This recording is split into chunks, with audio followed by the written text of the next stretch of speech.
Hola, soy María Mercedes Cobo Cepeda, estudiante del doctorado virtual en Desarrollo Humano de la Universidad de Expo en Tuxtla Gutiérrez, y hoy les traigo el tema de normatividad, individuo y sociedad dentro de la materia de derechos humanos y ética social. Iniciamos.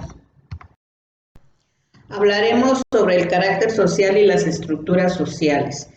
El carácter social se refiere a un conjunto de actitudes y comportamientos conductuales que los individuos manifiestan durante el proceso de socialización que apoya el funcionamiento continuo de cualquier grupo social debido a que moldea a las conductas humanas en sociedad.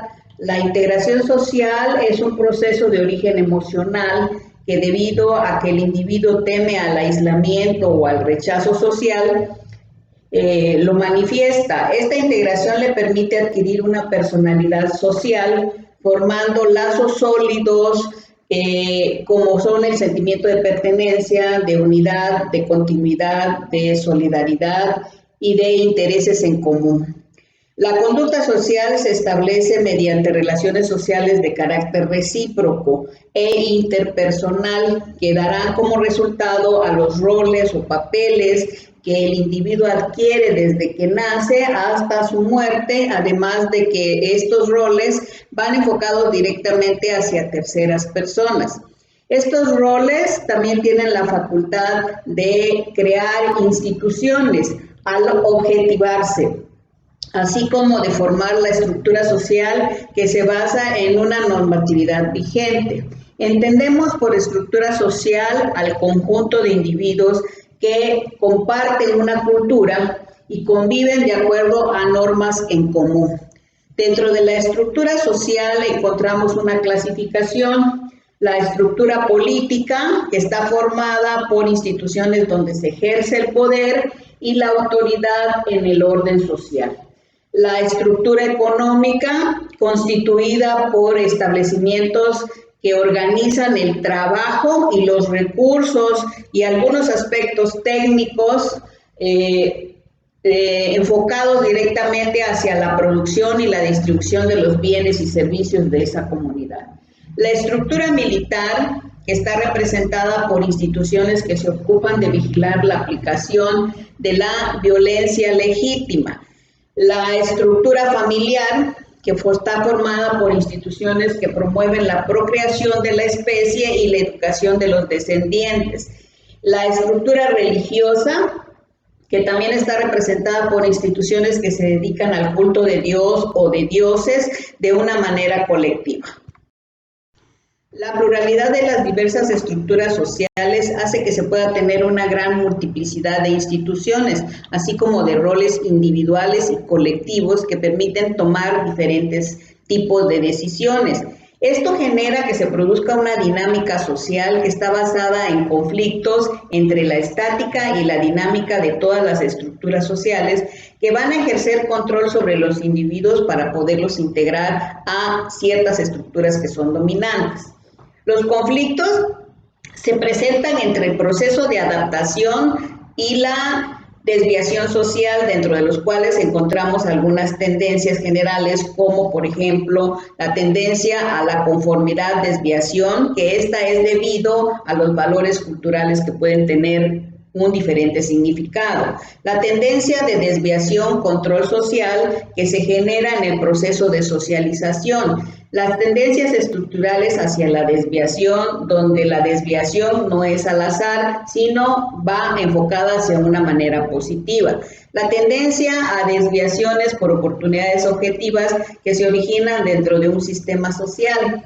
Como sociedad podemos premiar o reconocer las acciones positivas, pero también se pueden generar castigos para las acciones reprobatorias como medidas de alineación conductual. Estas desviaciones o salidas se clasifican en desarrollo motivacional, que esto es desviado antes de que se convierta en un círculo vicioso. El aislamiento motivacional, donde se aíslan a los motivadores para que no ejerzan ningún tipo de influencia sobre las personas. Y el último son las defensas secundarias, que pueden transformar procesos de un círculo vicioso. La última tendencia es la estructurada hacia la desviación sin control, donde no existe ningún control adecuado de los mecanismos generando cambios dentro de la estructura social. Continuamos con la integración social, considerándola como uno de los principales objetivos de la familia, que contribuirá a la integración de otros grupos sociales como es la escuela, los grupos religiosos, las amistades o los grupos deportivos, entre otros. La conducta desviada se refiere a comportamientos que no son aceptados socialmente y que pueden conducir al individuo a recibir un castigo o una sanción por no ser un buen ejemplo para la sociedad. La conducta aprobada son comportamientos que son aceptados socialmente, pero que pueden hacerlos acreedores a recompensas y reconocimientos en un momento dado. Una de las funciones principales del Estado o del gobierno es mantener la cohesión o la unión e integración de todas las estructuras sociales para que la sociedad o grupo social se mantenga en armonía y en equilibrio para un mayor desarrollo dentro de su comunidad. Dentro de los diversos órdenes normativos sociales tenemos la argumentación de Max Weber, que habla de lo que considera más importante. Él habla del uso. Esto se refiere a una conducta que predomina en un grupo social, por ejemplo, el uso del teléfono móvil o la moda en el cabello, la ropa o el calzado. Habla también de las costumbres, que están sujetas a arraigos o a apegos involuntarios sin que se ejerza ningún tipo de presión social. Y el último es el orden legítimo, que es una conducta de un individuo que cree que es correcta y que se basa en ciertas normas válidas y obligatorias porque se fundan en base a los sentimientos y a las coacciones externas como la convención o convencimiento y el derecho. La convención o convencimiento contiene obligatoriedad. El derecho aplica la coacción física y este es un conjunto de normas que regula la conducta humana en base a la obligatoriedad. El orden jurídico, según Weber, es válido por la tradición, que se observa en el pasado y que contiene una sanción mágica que se puede dividir en algunos aspectos, como por ejemplo los sentimientos de afecto, que estos contienen los arraigos, las costumbres, las creencias, la fe que se tenga. Se cree en profetas o en revelaciones y estas personas se apegan a ello. La de creencia racional de valores, que es la que la conducta humana es en base a las creencias de los valores como el derecho natural. Por legalidad, el apego a las normas válidas o legales que pueden conducir a un pacto o a un otorgamiento como algo impuesto pero legítimo. El derecho consuetudinario es un conjunto de normas obligatorias que se definen por consenso dentro de una comunidad. El derecho regula la conducta externa del individuo y las consecuencias externas de sus actos. La moral se encarga de regular el aspecto interno del individuo como sus intenciones o pretensiones personales. Hart, un filósofo inglés, hace referencia sobre la norma competente y dice que esto es el resultado de la unión de las normas primarias con las secundarias. Se entiende por norma primaria a la que contiene los derechos y obligaciones del individuo. Son las que rigen la vida diaria o cotidiana de un individuo. La norma secundaria es la que permite la legalidad de las normas primarias. La aceptación de la norma competente se deriva en el carisma, la tradición o la legalidad de la norma primaria. La realidad jurídica tiene algunos factores que la condicionan, dentro de los que está la certeza y la seguridad de la realidad, debido a que la finalidad del orden jurídico es la realización de la justicia. Los efectos del orden jurídico, según Timoshev, refiere que son dos. El primero dice que configura la conducta de acuerdo a la norma que nos sirve de guía y de motivación.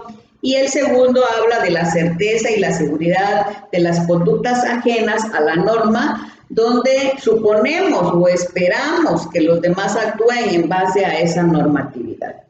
El orden jurídico positivo representa el control, consolida y ordena a un grupo social. El derecho tiende a representar la certeza y la seguridad jurídica. Continuando con el tema, hablaremos sobre las tendencias del sistema normativo jurídico. Encontramos 5 tendencias que involucran al sistema normativo jurídico. Dentro de ellas está mantener el equilibrio de las fuerzas sociales, facilitar la actividad cooperativa, institucionalizar e imponer el cumplimiento de los valores, respetar la legitimidad y evolucionar según la estructura social. Erich Fromm dijo, la estructura socioeconómica de la sociedad modela el carácter social de sus miembros para que deseen hacer lo que deban hacer. Conclusiones. La sociedad requiere tener un carácter social que le permita que ésta funcione adecuadamente en base a las necesidades e intereses culturales de ese grupo y también que les produzca satisfacción y aprobación. Los individuos normalmente rechazan el aislamiento social porque necesitan pertenecer a una estructura social para adquirir su propia personalidad social, estableciendo relaciones interpersonales donde se generen sentimientos de pertenencia y a su vez jueguen diferentes roles sociales que van a ir desarrollando a lo largo de su vida y que estos determinen su conducta ante los demás. La estructura social tiene predominaciones que están compuestas por instituciones o establecimientos que regulan las conductas humanas ante la sociedad. Cuenta con recompensas o castigos aplicados en base a la normatividad legal de la sociedad. La familia es la principalmente encargada del inicio de la integración de los individuos a todos los diferentes grupos sociales. Existen diversos órdenes normativos que influyen en las conductas humanas ante la sociedad, como las costumbres, entre otros. En el aspecto jurídico podemos encontrar a la tradición, el afecto, los valores, la legalidad, la coacción física o psicológica.